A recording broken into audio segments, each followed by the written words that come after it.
Bonjour, bienvenue à toutes et à tous sur Cocotte TV. Aujourd'hui, nouvelle vidéo de présentation. On parle boîtier PC avec le Be Quiet Dark Base 701 White. Un boîtier que l'on connaît déjà, mais qui passe au blanc, qui est compatible ATX, EATX, qui propose beaucoup de volume en interne, beaucoup de possibilités d'intégration. On retrouve un panneau en verre trempé sur le côté gauche, 3 ventilateurs Silent Wings 4 en 140 mm et en blanc. On va retrouver du RGB et on va retrouver un châssis qui est très travaillé, sur lequel on pourra par exemple démonter le plateau de la carte mère pour s'en servir comme table de bench, et on pourra même passer en reverse ATX si on le décide.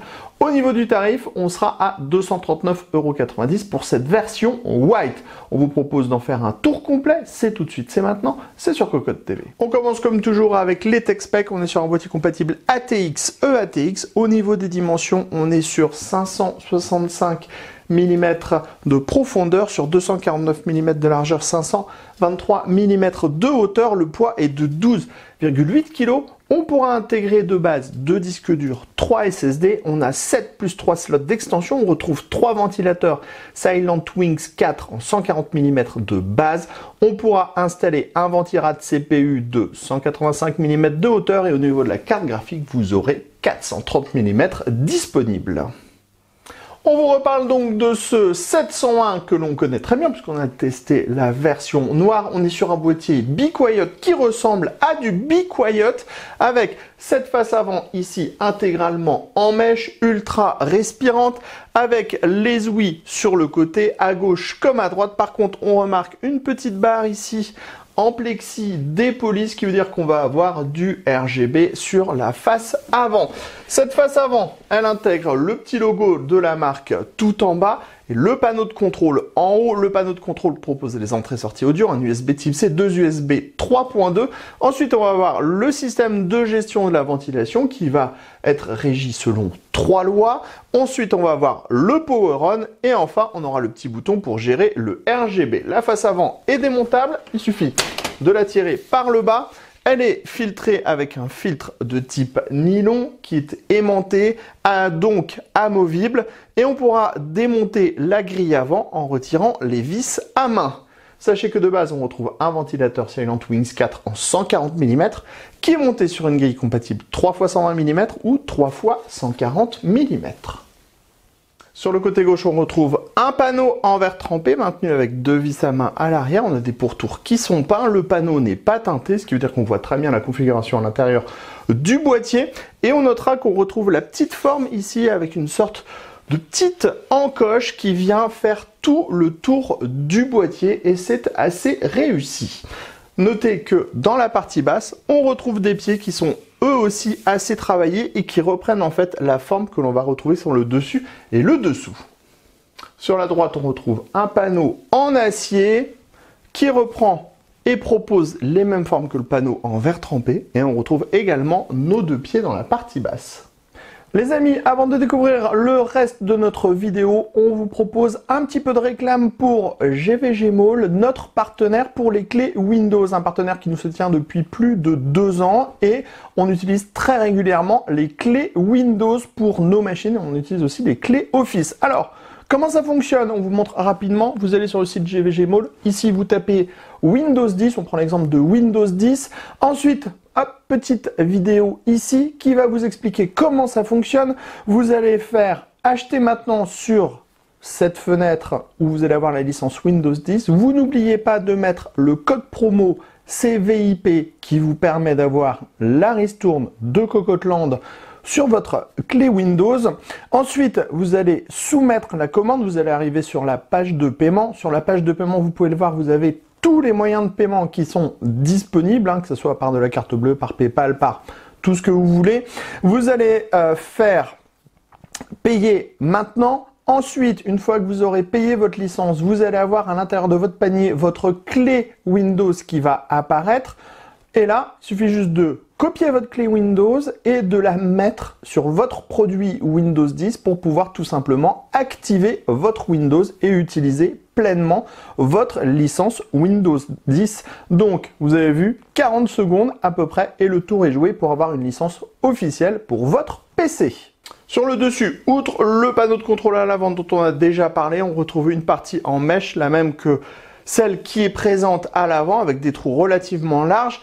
C'est intégralement filtré avec du nylon par en dessous et par transparence, on voit qu'on a un ventilateur de 140 mm Silent Wings tout au fond et sachez qu'en dessous, on retrouve une grille en 3 x 120 mm, 3 x 140 mm.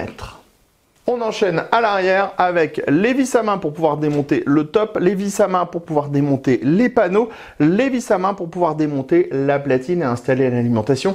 Sachez que la platine est recouverte de caoutchouc pour limiter contre les vibrations. Ensuite, dans la partie haute, on va avoir une petite grille. Ensuite, on va avoir un ventilateur de 140 mm Silent Wings 4 monté sur une grille qui est également compatible en 120 mm. On va voir l'emplacement de la plaque IO-Shield de la carte mère, 7 slots d'extension classique, 3 slots à 90 degrés et l'emplacement de l'alimentation dans le bas avec des tampons en caoutchouc. On termine sous le boîtier avec les pieds en plastique qui sont recouverts de gros patins en caoutchouc. Ensuite, on va avoir un grand filtre amovible qui se démonte par la partie avant, mais il faudra démonter la face avant pour pouvoir tirer le filtre. Sous le filtre, on trouve un emplacement en 120-140 mm et l'emplacement à destination de l'alimentation.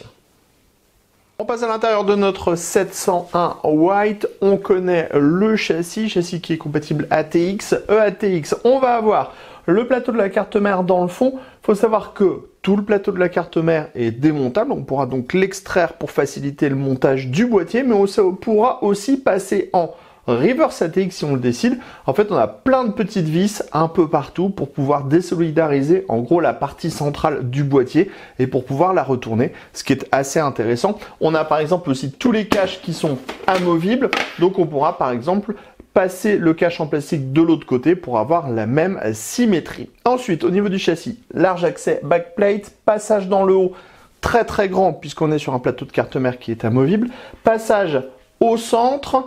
Ici, les différents caches en plastique, là aussi amovibles pour les emplacements SSD. Dans la partie basse, on va avoir le cache alimentation avec la partie avant que l'on pourra démonter et remplacer par la version aérée. Sous ce cache alimentation, on retrouve l'emplacement de l'alimentation avec des énormes patins en caoutchouc. Et à l'avant, on va avoir un emplacement en 120-140 mm. À l'avant du boîtier, on a une grille extractible qui est compatible 3 x 120 mm ou 3 x 140 mm. Pour le water cooling, ce sera 280-360 mm maximum. La partie arrière propose un ventilateur Silent Wings 4 blanc, le même que celui que l'on retrouve juste au-dessus, le même que celui qui est à l'avant. Ce ventilateur est monté sur une grille qui est également compatible 120 mm. Juste en dessous, on va retrouver les différents slots d'extension. 1, 2, 3, 4, 5, 6, 7 classiques, plus 3 à 90 degrés pour pouvoir monter sa carte graphique à la verticale, à l'horizontale, non, je ne me souviens plus, mais pour pouvoir la mettre comme ceci. Et on aura un système de montage par vis à main pour les 7 slots classiques. Dans la partie supérieure, on retrouve un ventilateur Silent Wings 4 en 140 mm. Il est monté sur une grille extractible qui est compatible 3 x 120 mm ou 3 x 140 mm. Pour le water cooling, ce sera 280-360 mm maximum. On passe à l'arrière du boîtier, on retrouve les points d'ancrage pour le plateau de carte mère. Sachez que le plateau de carte mère intègre aussi des patins en caoutchouc puisqu'en fait comme il est extractible, on pourra s'en servir comme table de bench. Dans la partie haute, on a le grand passage, ici l'accès backplate, ici on va retrouver le petit PCB pour gérer les ventilateurs et le RGB. On retrouve ici encore une goulotte, 2 goulottes au centre, 2 goulottes dans la partie avant. On note aussi qu'on a une tonne d'emplacements pour pouvoir mettre des colliers absolument partout. On va également avoir un emplacement SSD ici avec des rondelles en caoutchouc et dans cette partie à gauche sous les caches en plastique qui sont de l'autre côté, on va retrouver 2 emplacements en 2,5 pouces, 3,5 pouces. Dans la partie basse, l'emplacement de l'alimentation avec ses gros patins en caoutchouc blanc et à l'avant un emplacement en 120-140 mm pour mettre un ventilateur additionnel. On passe à l'intérieur du 701 avec la configuration montée à l'intérieur. Alors, on connaît déjà puisqu'on avait déjà découvert la version noire. Ici, on est sur la version blanche et vous pouvez le voir, c'est tout aussi propre que dans la version noire. On a beaucoup de place, que ça soit dans la partie haute du boîtier, si on veut mettre des gros radiateurs de water cooling, bien sûr, tout en sachant qu'on aura la grille qui avancera et qui reculera pour un montage plus simple. On a beaucoup de place à l'avant et on aura toujours la possibilité de retirer le cache si on veut mettre du gros radiateur de water cooling à l'avant. On voit très peu de câbles puisqu'on a le passage et les gros caches en plastique qui vont dissimuler tous les trous de fixation et tout, donc c'est très propre. Et on va également avoir des câbles qui vont être blancs, ce qui veut dire que ça va être encore un petit peu plus dissimulé. Vous aurez remarqué qu'on a monté la carte graphique à 90 degrés avec le riser de la marque, riser qui s'adapte parfaitement au cache alimentation puisqu'il vient s'appuyer dessus et ça nous donne un résultat qui est ultra propre. En plus, comme on a 3 slots d'extension disponibles sur le côté à 90 degrés, ça veut dire que la carte graphique ne sera pas complètement bloquée sur le panneau en verre trempé, donc elle pourra respirer sans peine. À l'arrière du plateau de la carte mère, on retrouve le très appréciable système de goulotte qui va permettre en fait de passer quasiment tous les câbles dans des sortes d'équerres à 90 degrés, ce qui veut dire que tous les câbles vont être routés dans des sortes d'arêtes métalliques, ce qui fait qu'on a un montage qui est ultra propre. Ici, on a fait un montage qui exploite un gros SSD M2, donc on n'a pas de SSD 2,5 pouces ou autre, donc on a très peu de câbles qui traînent à l'arrière. Mais comme vous pouvez le voir par exemple ici, comme on n'a pas l'option cage HDD à l'avant, on a une tonne de place à l'avant pour pouvoir passer tous les câbles. De toute façon, même à l'arrière, ici, vous le voyez, entre l'espace dédié pour normalement les cages HDD et les câbles pour l'alimentation, on a quasiment 10 cm de dispo, donc c'est ultra tranquille pour pouvoir faire le cable management, même avec des rallonges. Vous avez vu, on a mis des rallonges sur le CPU, sur la carte graphique ou encore sur la carte mère, et là, on le voit à peine. Au niveau des câbles, vous voyez, tout est vraiment bien routé partout et c'est un résultat qui est ultra propre. On termine avec le RGB sur ce 701 White. Bon, le boîtier, on le connaît très bien, c'est ce qu'on vous a déjà dit au cours de la vidéo. On vous fait juste un petit tour du RGB. On a un petit bouton ici, ça permettra de changer les différents modes. Donc, on pourra passer en couleur fixe, en couleur respirante, en couleur qui défile, en couleur qui scintille petit à petit, et vous pourrez faire défiler toutes les couleurs comme ceci, et ensuite vous pourrez avoir différents modes comme les modes RGB pour avoir du blanc classique.